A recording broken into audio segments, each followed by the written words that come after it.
Club 18 stars, and welcome back to the Legends series. As part of this series, I always find it a huge highlight when we go back to the early days when you could drink at the tribunal and the blokes had nails in there for boot studs and cigarettes were more sought after than water bottles. So this week we're talking to an old legend, Richard Lindsay. I'm not sure he's quite an original Q member, but we'll find that out. But I don't think he was far off. So Rich was a dual premiership player, a coach, and was a supremely entertaining grand final commentator and on a number of occasions as well. So we're going to go back to the beginning and hear about one of the real good old days and one of the real good old blokes. Welcome to the series, Rich Lindsay. Thank you, Anthony. Thanks for having me. Oh, it's a pleasure. It's a pleasure to have you on board. So, Rich, I would normally sort of go through the sort of whole where did you start and where did you go, and we'll get to that. But I want to change it up a little bit just now for you and say, when you think of your Club 18 footy days and your time with Q, what's the sort of emotions, what's the sort of feelings that come straight off the bat when you think about your footy days? Oh, a lot of good memories. Very social atmosphere. Playing with my friends. Friends used to come and watch. All the girlfriends used to come and watch, and they were great supporters. It was very much a social atmosphere, something you really look forward to. Yeah, and playing with friends that I'd met at uni and through other friends, and we all got on very well. Yeah, we played to win when we were out there, but as soon as the siren went, we enjoyed ourselves. We enjoyed ourselves leading up to the game. Just lots of very, very good memories. Yeah, terrific. So now let's go back to where it all started. So you're in the Club 18 system before you went to Q. So tell us about that. That's correct. I played at Club North Old Boys. In 1981, I was fortunate enough to play in an under-19s grand final. They were in A division and in under-19s, and we won the grand final. And I was playing with a few friends from uni. That was 1981. And by chance, North Old Boys had a club in the Club 18 that year for the first time. So I know the Club 18 started a few years before that, but 1981 was the first year that North Old Boys had a club in the Club 18. So I actually became aware of the competition because they used to play before us. In those days, under-19s was very much at 2 p.m, Club 18 at 11 a.m. So I took a little bit of an interest in it. And then in 1982, when I was second year uni, I sort of tried it out to play for the firsts in A grade. Probably wasn't quite up to that level, and also with university and all the social activities, I couldn't train as much. So about halfway during the year, I decided, look, I'll just play Club 18 with North Old Boys. I played with them in 82 and 83. They were a wonderful side, wonderful mob. Loved playing with them. They played in the right spirit. I remember the first game I played in Club 18. We were playing up at Ryder Oval there in Parkville. And I walked into the rooms and they're all singing Chanson d'Amour. It was just... And once they got on the ground, they played for keeps. They had a coach called Deeks who was just the nicest guy you'll ever meet. Lovely guy, but knew nothing about football. He used to change the rovers in the centre. Right. But it was just a great group of people. The North Old Boys are a very good club. They're still around. They've merged with Brunswick and they're in D1 or D2, but, because the school no longer exists, so the club, they've done a great job to sort of still keep going. So anyway, I met Martin Varner at university around 82, and I know that the Q Club 18 got started in 83, and I was still playing North Old Boys then, and Marty started to put subtle pressure on me to move across to Q, which wasn't difficult because all my friends from university were at Q. So at the end of 83, it was an easy decision. I decided to move across to Q, so I started playing with them in 1984. And how did it go down at the Knobs when you went across? Fine. That was fine. I didn't play every week with the Club 18. I sort of was too busy socialising, and so there was no problems. I left on very good terms there. There was no issue. Oh, that's good as gold. So that's good news. So you didn't play against the Knobs then soon after? Did you play against? No, because Knobs were in second division. So in those days, Club 18 had first division and second division. I think Knobs did win a Club 18 premiership somewhere along the lines there. Yep. But no, we didn't play Knobs. We were in, by that stage, it might have been the other way around. I think we might have been in second division and they were first division. I get it mixed up, but they were in the different division to us. Yep. And So, no, look, I started playing with Q in 84. Look, you know, the success of that club to a large degree was due to people like Marty, his brother Tommy. They recruited all the players, and it was a great atmosphere. We were all friends from university. I must say there were players in that side who could have certainly played a higher standard. And I'm not talking so much about myself, but there were players like Kevin Doyle who could have easily played A-grade amateurs. Andrew Peters, Ennio Mariani probably could have played A or B. So we had some fairly talented players in that team. Yep. And so 84, I'm going from a maths here, premiership first year. Yes. So we ended up playing St Bernard's in the grand final. We'd been the top side. We won the second semi-final in a thriller against Collegians when Paul Shaw kicked 3 goals in the last quarter to get us home. And then Collegians lost the prelim to St Bernard's. So St Bernard's, who are to become very much our traditional rivals, and I'd already had quite a bit of a rivalry with St Bernard's. We beat them in the preliminary final in under-19s in 1981 when we went on to win the grand final. And so throughout my football career, they've probably been one of my major rivals. And in the grand final, it was a tight affair. It was very windy. We played at the Ross Grieger Oval there, which was in St Kilda, powerhouses. Yeah. And it was a tight game. Scores were sort of level at half-time. Neither side had really taken advantage of their quarter with the wind, and then we kicked a few goals with the wind in the third quarter and held them out. Andrew Peters played very well. I think Ennio Mariani played well. I played a shocker. I was probably the worst player on the ground. I had 3 kicks and they all went out on the full. But it was a great win, a lot of fun. And I remember at the end of the game, Martin Varner had the ball. Marty had the ball in his hands when the siren sounded. Yeah, prophetic. Very fitting. Very fitting. Oh, that's very nice. So tell us about the type of player you were, Rich. Like, I was what you'd call a peripheral player. I like to create the space, get out on my own. I was a reasonable overhead mark. I could sort of probably hold my own in a marking contest. Wasn't overly quick. I was a reasonable kick. But yeah, I was certainly not an inside player. And I was lucky we had other players at that team. You had players like Kevin Doyle and that who used to go in and get the hard ball, and a few other players like that, Archie Gemmell, Ennio Mariani in 84. So that made my job a bit easier. I ended up playing halfback in that grand final. Adam Phelan, who you've interviewed previously, was on the other halfback with his brother at centre halfback. And yeah, we were just a good team. We're just a good, even team. Everyone sort of put in and contributed. It was a pretty tough game, that St Bernard's ones. There were a few punches thrown in the last quarter when St Bernard's realised the game was getting away from them. So yeah, it was a tough day, but very enjoyable. And the celebrations that followed for the following week were magnificent. Tell us a couple of memories from those, if you have any. Well, the grand final was played around August. You know, they used to play the Club 18 finals sort of a few weeks before the main amateur finals. And in those days, the university holidays, the university was still on terms rather than semesters. So you had first term, second term, third term, I think. So the bottom line is the week that we won the premiership, that following week was uni holidays. So every night we celebrated. Every night. So, you know, the Saturday night, obviously, we celebrated. Sunday night probably was a quieter one, but then Monday night, I know we went to the pub and celebrated. We celebrated Tuesday night.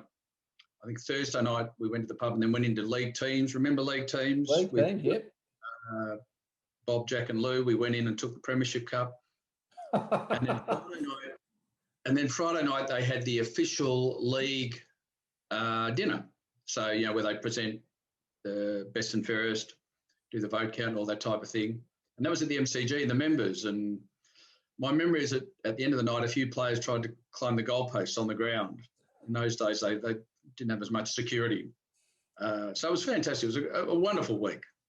Great memories of that week. It was just, we celebrated the whole week. You know, people wore their medallion around their neck the whole week, just didn't take it off. Man, it's like a ticket to get into a nightclub, isn't it? Absolutely. People were joking about it. Yeah, just show the medallion and they'll let you straight in. I'm sure that line was used, and it was a lot of fun. Yeah, that's right. And good memories to have. Like I think you've won a couple of premierships as well. You won 89 as well. So 89 was probably a higher standard. In fact, I'm pretty sure 84 was in B division. And then we went up, and I think 89 we're in whatever it was called then, G grade, but it was at the higher level of Club 18. And we were playing Bloods who'd become our rivals over the preceding few years. They'd always beaten us fairly easily. And then in 89, we got a good side together. We had Matthew Dalton at full forward, who was a very good player. Richard McIsaac was our captain coach. He was very solid at fullback. We still had a lot of the old timers like Tony Wilson in the ruck, who was fantastic and got us home in the second semi. Then the second semi, we beat them at Elstonwick Park, the B ground. You know, the old ground next to Elstonwick Park? The back, yep. A real cow paddock. Yep. It was a real cow paddock. And in the second semi, we played them there. And I think at three-quarter time, the scores were like 3-1, and we were behind. And then we kicked 3-0 in the last quarter to get over the line. And Tony Wilson kicked 2 of those. And then in the grand final, it was tight early. Scores were sort of level at quarter time. And we're about a goal ahead in the second quarter. And the siren went. Mick O'Day kicked a goal about 10 seconds after the siren went. Honestly, it was ridiculous. The siren had gone, and the umpire allowed it. Bloods spat the dummy. We were 10 points up at halftime, and we took, in the third quarter, we kicked 5-0 and went on with it. That was a good standard game. As I said, there were some very good players in that game. Yeah, fantastic. And you copped a bit of a knock in the 89 grand final. Second semi, yeah. In the second semi, I got an elbow to the eye, so split open the skin there, so I had to get some stitches. Yep. Which the only good thing about that is you get a lot of sympathy off people the following week at work, and that people come up and say, and, it's quite a badge of honour. But yeah, it was a very nasty elbow. Didn't even get a free kick. Oh gosh. And so I was very happy when we beat them. Very happy. That was an enjoyable win. Once again, there were a few celebrations the following week. Most of us were working by then. None of us were at uni, so we perhaps didn't celebrate the whole week, but there was still a few nights of celebration. Yeah, a couple of dusty days at work anyway. Yeah, absolutely. So how many games you reckon you played? How many goals? Give us a bit of a. The guy ended up playing about 95. So I played from 80 with Q. I played from 84 till about 91, 92. But most seasons I probably only averaged about 10 or 12 games a season, especially later on. Yep. So at the end of 84, 85, I only played a few games because I was working on the Saturday mornings. And then 86 and 87, I actually coached those 2 seasons. Wasn't too successful in that regard, although we made the finals but didn't win any finals. And then, kept playing through to about 91, 92. Probably kicked about 20 goals. Mainly played more on the back line. Look, I probably played on a year or two too long. The last year I played, I barely touched the ball, and I probably the motivation. I was probably about 30 by then. The motivation wasn't there. I wasn't like your Chris Curtins and Adam Phelan's who went and played on for another 5 years or 10 years or whatever. Yep. But I loved it. Yeah, that's right. Well, Hezzy definitely played another 10 years. He was still going in 2001 till the kids came along. Amazing. Unbelievable, isn't it? Unbelievable. So, and did you roll around with a nickname during your playing career? Oh, look, I get known by a few names. I get probably the main name is Dirty, just from Dirty Dick, which has sort of stuck with me, and I'm quite happy with that. And sometimes the connotation can be a bit awkward. So Adam Phelan's got 2 daughters, and one of them is my goddaughter, and they call me Uncle Dirty. But Dirty's probably the main one, or Bagster, which comes from dirt bag and therefore Bagster. Yep. They're probably the main ones. No other obvious name that comes to mind. So did it worry any of your opponents? Like if you're running around in a footy field and they're going, dirty, that your opponent's probably a bit worried until you're sitting 30 metres away. They probably initially did, but then they looked at me and thought, no, this bloke's not a thug. No, I never hit a guy on the footy field, and I'm certainly, I wasn't, I was probably the last man into fights, if you know what I mean. So, I certainly might have been dirty by name, but not by nature. It was one of those Little John sort of scenarios for the big guys. Yes. Gotcha. So, Rich, tell us about the best game you played in your mind, the one that sticks in your mind, and don't hold back, mate. This is your show. I don't know. As I said, certainly wasn't a final. My finals record was very poor. Gee, I'm struggling with that one. There's not one that where I kicked a bag of goals or I remember we beat Port Colts one day when I was coaching, and Port Colts were a very good side. And David McIsaac and I was sort of ruck rover and he was ruck. And I remember we both played quite well that day. That was a very satisfying win. Mm. But yeah, there's no real standout game that I can think of. I'm not trying to be modest or, if I could really think of one, there was no, I played well the first year I coached. I was one of the people favoured to win best and fairest in the comp. I'd got a few 3 votes, so I thought, and they were talking me up. So this was 86. So they were talking me up as a potential, winner of the Oxfisher medal or whatever, which one it was, the Steve Mason medal. I forget which one we played for. And when they announced it, they announced third and then second and the first. And when I was third or second, I thought, you've got it. And it turns out I finished about 8th. I got about 10 votes or 12 votes. Yeah. The funny thing is, the following year where I played, I think nowhere near as well, I got 5th in the best and fairest. I polled, I think, about 12 votes. And again, I think I was very lucky to do that. And in fact, one of those years, I think the year that I was expected to win, or not expected to win, but I was given a chance of polling well. The guy who won was Gary Sweet, the actor. Yes, Port Colts. Yeah, and he romped it in. He got like 30 votes, and second was 11 or 12, and then 10. And I think, as I said, I was on about 9 or 10 or 8 or something like that. Was he any good? Yeah, did he deserve 30 votes? He was okay. I think they probably just recognised him for his acting and thought, we know that guy, we'll give him the votes. He was okay, but he wasn't, the standout in the competition. So can happen that way, can't it? But I reckon what you've done there is you've talked down. You can't remember any good games, but your favourite to Luke Darcy, you were favourite to win the Brownlow effectively one year, and you got done well the next year as well. So it can't be that bad. Well, the first year, the year that I was one of the favourites, they had the presentation down at the North Melbourne Social Club. Yep. And it was a good night. And as I said, it was just, when they'd announced third and second, everyone looked at me and said, you've got this. And it was quite embarrassing because, as I said, I was 20 votes off the winner. And then, as I said, the following year, I polled better, and I was certainly nowhere, 86 was my better year. So, well, it's okay. If you're losing to Don Bradman, it's okay. I think we can all take that one. Exactly. Take that off. So, Rich, the part of this whole series is all about, because we're trying to, one of the objectives is to say, for the current blokes who are playing, this is the club you've been involved in, right? So here's the history, and understand this. You're part of something that's a lot bigger than what you're just seeing day to day. So I'm really keen to get these guys to have a bit of a sense of the history behind it. Yep. So I'm really keen to hear, and what these guys hear as well, about some of the early traditions that would have been part of your footy life. So give us some indication of those.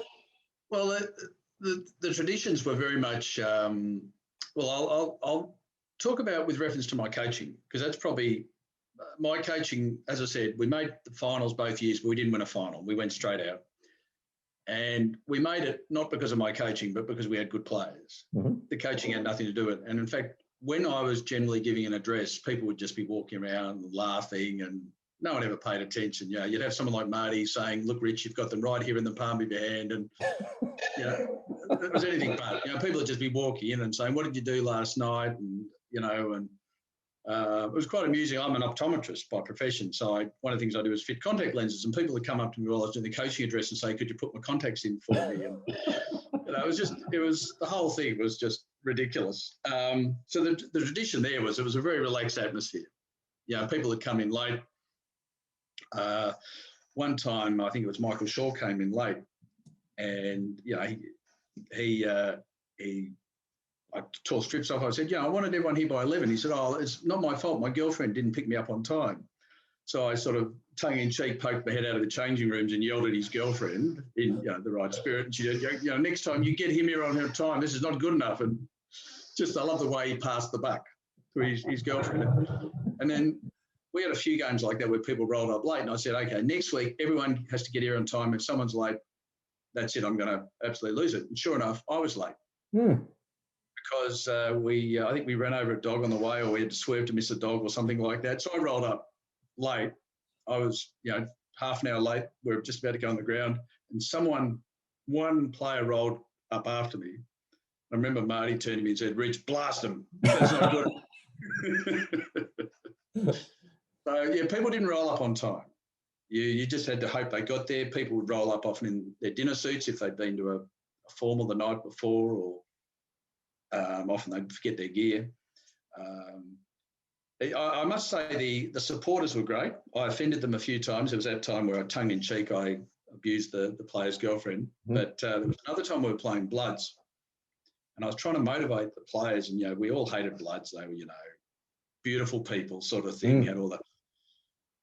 And we were losing to them one day, but we've been quite competitive. But I was trying to fire the players up, and I said, they've got more money in us and all that. And I made the stupid comment. I said something like, "They've got better looking girlfriends," which something, I might not have said that exactly, but it was words to that effect. It was a very clumsy line, and all the players' girlfriends heard it. So the next week I made up to them. I think I brought along a few bottles of wine or something like that.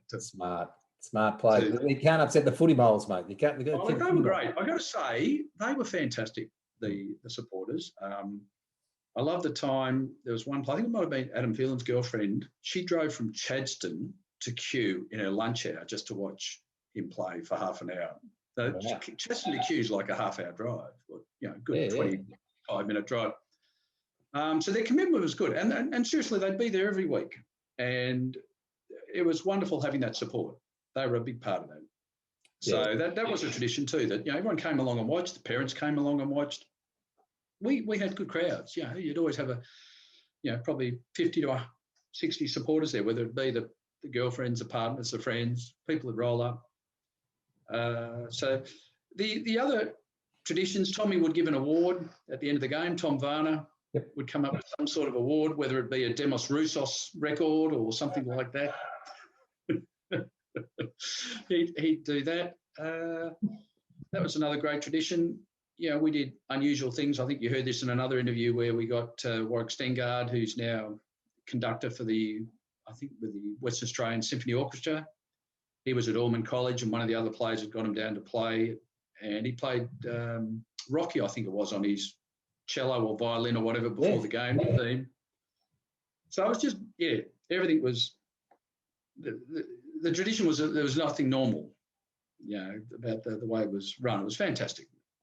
That's not a bad. I like all those stories, but I like your summary there. The tradition was nothing was normal. That there was just whatever happened, you go, all right, this is what's happening this week.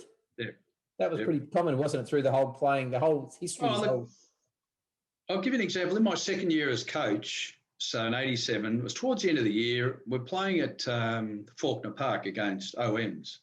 We're getting changed in those horrible rooms at Faulkner Park where you're all squashed in together. And it was the usual week of, I was trying to motivate the side. I was trying to, talk tactics or whatever. I mean, it was useless. And they were all talking and carry on. So I sort of snapped and lost it. And I just started saying the opposite. I said, that's it. This week, we'd lost the week before. And I said, we lost last week because we tried to play as a team. This week, it's all about the individual. I want you to be an individual out there. I want, if there's 3 people flying up to the mark, then you make it 4. And if someone yells out for a handball, you ignore them. You kick the goal. And I went on about, people remember individual efforts. And I'm not sure this is quite correct, but I think one of the could have been champions was there. And it got mentioned or something that I'd taken this reverse take. The silly thing is it's the best we've ever played. Wow. And obviously that's what they needed, some motivation for the individual component. And did they play that way? Did they play that way on the day? Oh, no, there was a bit of teamwork. But I remember at 3/4 time, sort of to carry on the theme, I actually said, now this quarter, I just want you to go crazy. I just want you to be individual. I want you to lose. I'm quite happy if you lose. I'd rather you try and do the individual thing. And so you heard people saying at 3/4 time, come on, fellas, we can lose this. And they went out. We won because we were too talented to lose it. But because OMs were never that strong in Club 18. Yeah. But that's the frustration you sometimes had with the players as coach. So at the end of the second year, I realised that I'd done my time as coach. It was time for someone else to take over, and the rest is history. 2 years later, Richard McKaiser coached us to a flag. Yeah, fantastic. It's a big job coaching, isn't it? So anyone who's in charge understands this, don't they? So I was playing coach, and Richard McIsaac was playing coach in '89. And I think they had playing coaches up until about, I think Les may have been playing coach initially. And then when they won in '94, Les was definitely not, Andrew Lazarus, he was definitely not playing then. He'd retired. But I think when he first started coaching, he might have been playing coach. Yeah, okay. Because he came for another stint in 2003, I reckon. He came back and coached again as a non-playing then. Non-playing then, but he played in between. So he definitely played 96 through to up till around about that time anyway. So Yep. Yeah. Terrific player, Les. He was a good player. Oh, very good player. Very good player. Yeah. So why did you give it up? So because it was too much work, or was it what was the? Yeah, look, I was having to work on weekends. I was working Saturday mornings, and I probably just the last year I'd lost the motivation. I was getting a bit older, and as I said, I played probably about 6 or 8 games over the year and hardly touched the ball. Yeah. So it was time. I miss it a little bit. I reckon if I'd sort of thought about it maybe a couple of years later, I could probably have played a year or 2 more. So I missed it for a while. But I at the same time, I had a lot of fun. I got to play in 2 premierships. That was great. And we had a great group. And, we still go to the reunions. You saw us there a few months back when we had the thing for Cora. Yep. And, you had people like Ian Job turning up. And Ian Job was the club legend, and he still is. I mean, that club, Q, survives because Ian Job. Yep. Quite simply. And he's Job is now late 70s, and he's just fantastic. So, it was great. He came along, and you had players from the '84 team were there. So you do build strong friendships, and the bond's quite strong from all that. Yeah, absolutely. And that's the thing which, as I mentioned before, a lot of the guys who are in the current team, there's a lot of new guys in there. So there's probably 10 guys walking off the street effectively.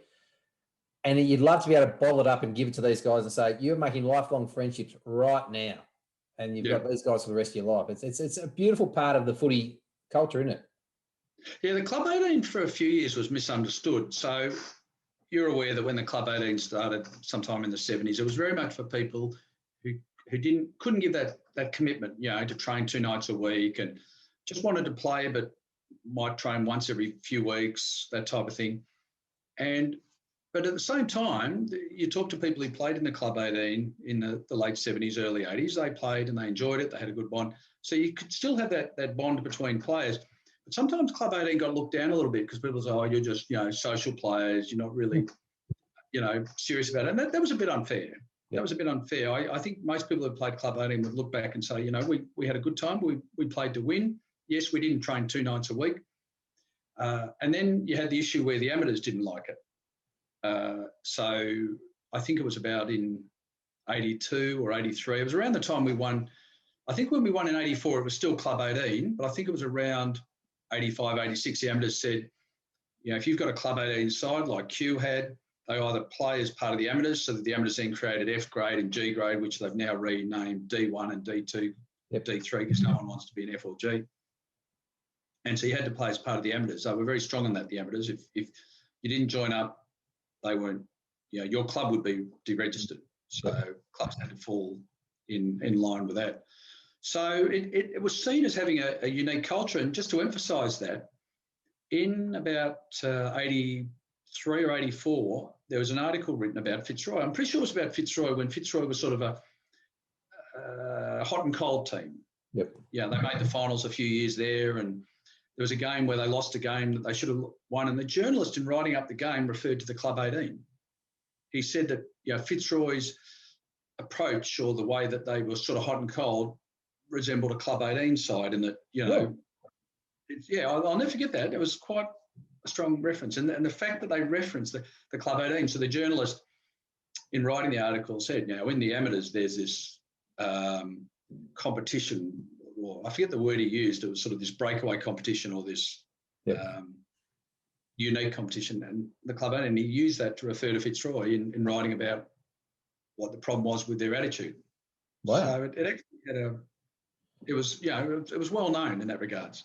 Well, it certainly was. And I take your point about how it was viewed at the time. So it was viewed like you're just mucking around out there, which you have plenty of times where you muck around in and around your footy. Yeah. But you're right. You want to get out there and have a win. But what I found was quite interesting at the time is if you lost, okay, we lost.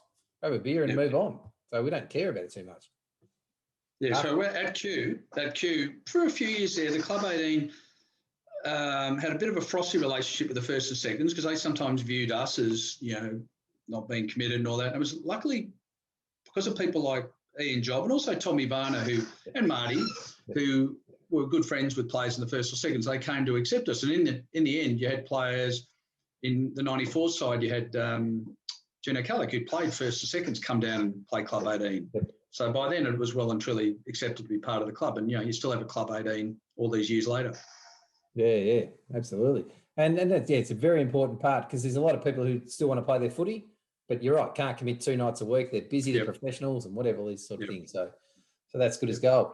So then where are we? So post-career, you took on a fair bit of grand final commentary as well through the grand final. I did the 94 grand final commentary with Martin Varner, and I was sort of very much the secretary. Marty was fantastic, and I just sort of made a few comments here and there. That was very enjoyable, and they won that game against St Bernard's.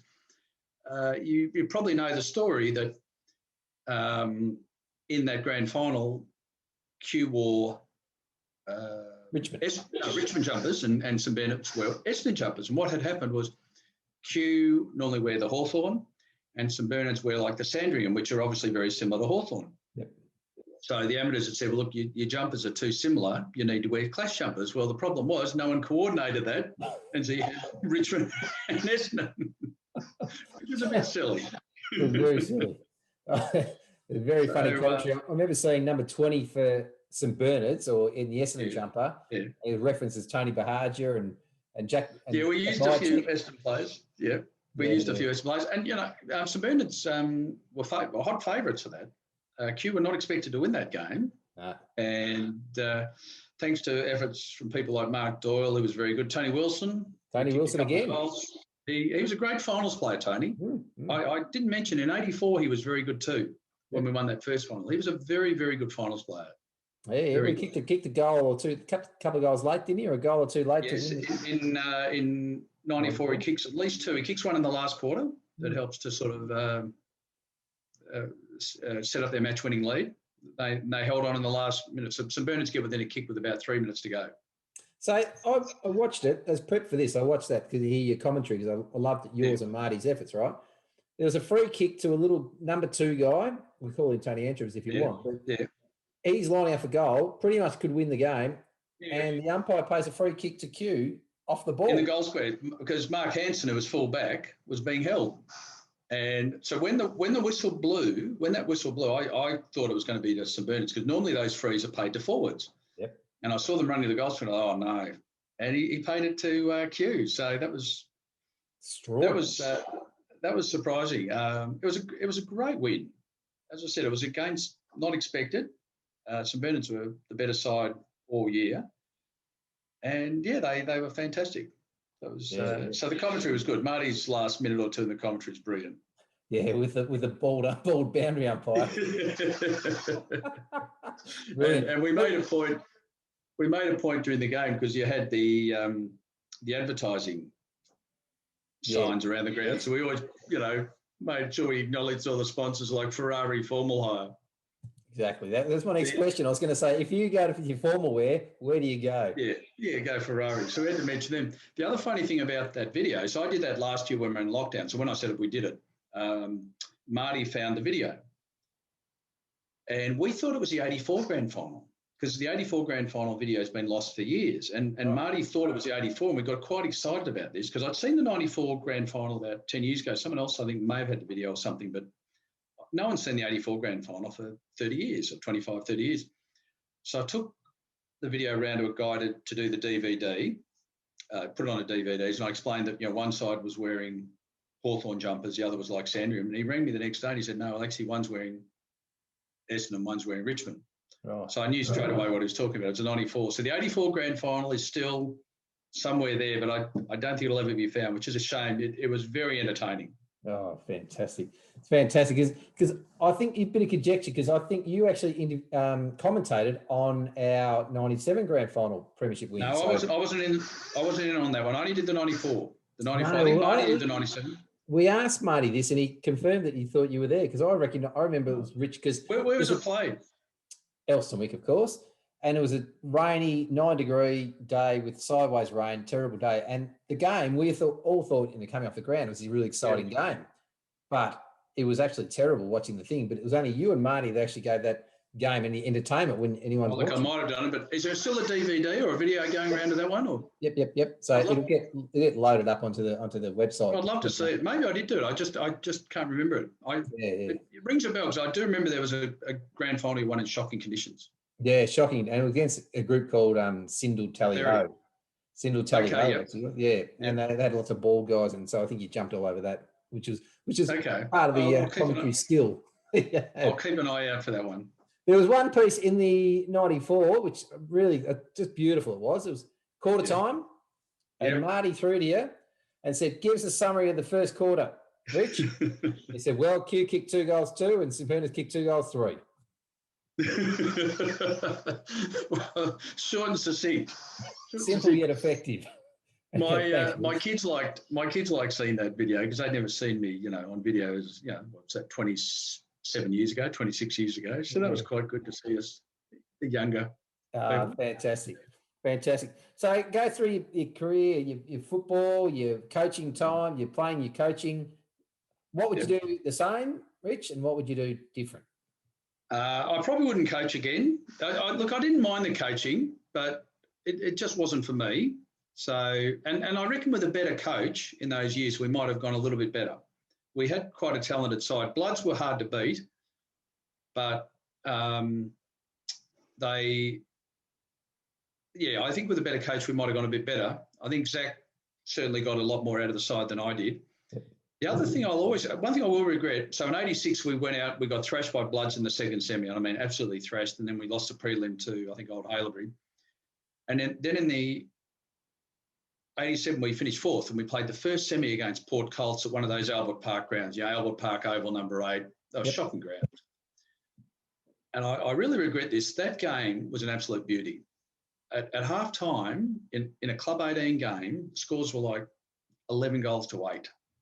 And it's not an exaggeration. It was just a goal fest. Wow. They were leading. And I remember at halftime I was really negative. You were struggling down. And I really regret that because on reflection, we'd played brilliantly. They were a much better side than us. They went on to win the premiership. Yep. They beat us. They won the prelim, and then they beat Bloods by a goal in the grand final. And we ended up losing that game. It was something like 18 goals to 12 or something like that. But the first half was brilliant. Kevin Doyle kicked about 3 goals in the first half playing forward pocket. Rob Zach kicked about 3 goals. We'd actually played very well. And I remember, I do regret, I was very negative at halftime, just saying, come on and all that. And on reflection, if I had my time again, I probably wouldn't coach. I'd just play. It's a shame you didn't come out with that at halftime with the get individual and I don't care if we lose. I should have. That might have done the job. We might have won it. And I remember someone said to me at halftime as we were running out, I said, you're probably a bit harsh on them. And I forget who it was. It might have been Marty or Tommy or someone like that. But on reflection, they were right. We were really in the game. We were only sort of 12 points down against a really good side. Yeah. And, look, they took control in the second half. But, yeah. So, I'd happily not coach again, but I'd definitely play throughout. Wouldn't swap anything. Yeah, it's unbelievable, isn't it? Unbelievable. So give me some of your standout characters. It could be great players or not great players, just characters you've loved playing footy with all the way through or being part of the club. Oh, well, obviously, Marty and Tommy were great.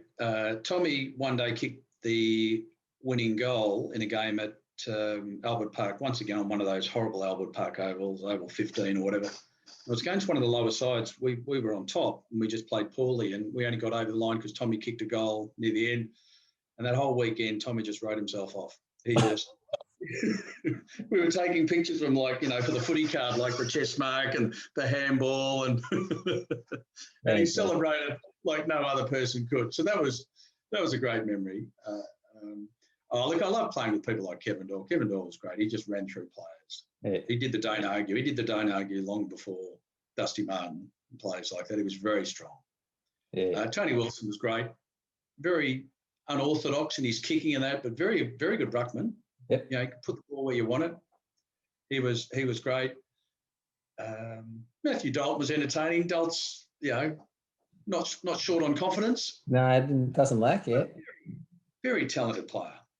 I mean, in '89, that third quarter he took control. He kicked about 2 or 3 against Bloods. So I loved playing with Dolts. There are so many other good players.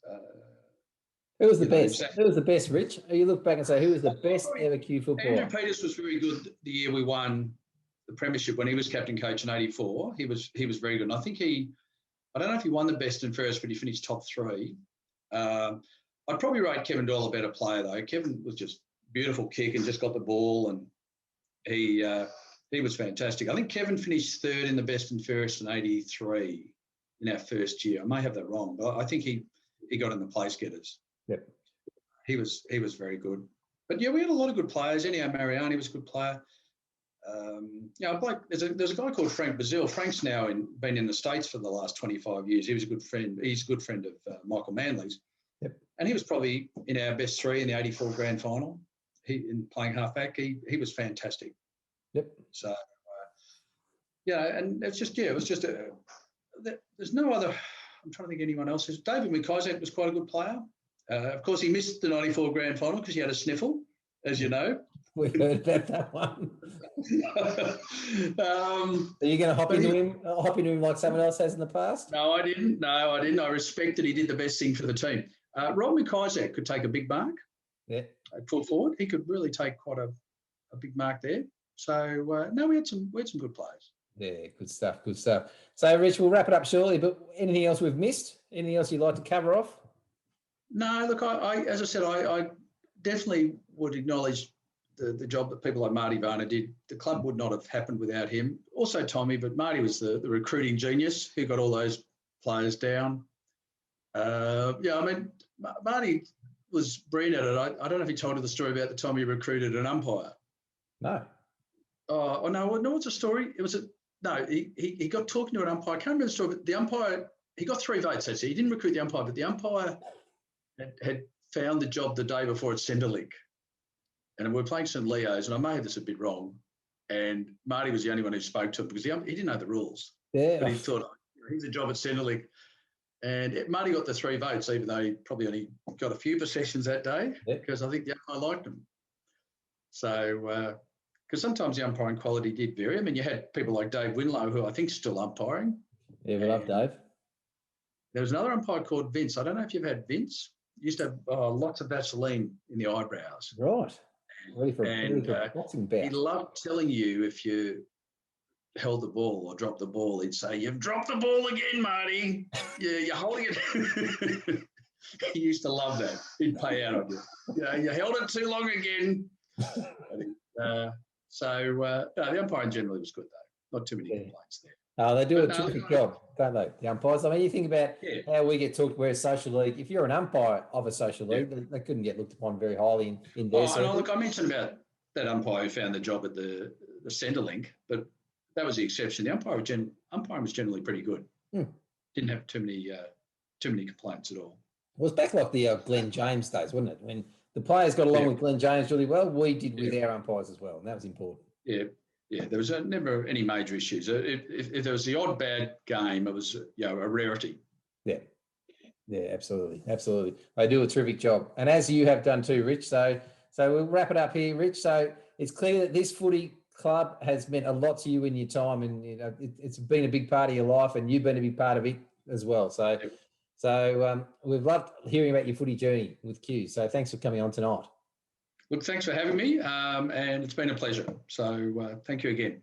Good on you, Rich. You are a clubby legend. So we're going to sign off this week, team. Thanks, Rich. Remember, team, we are the mighty Club 18.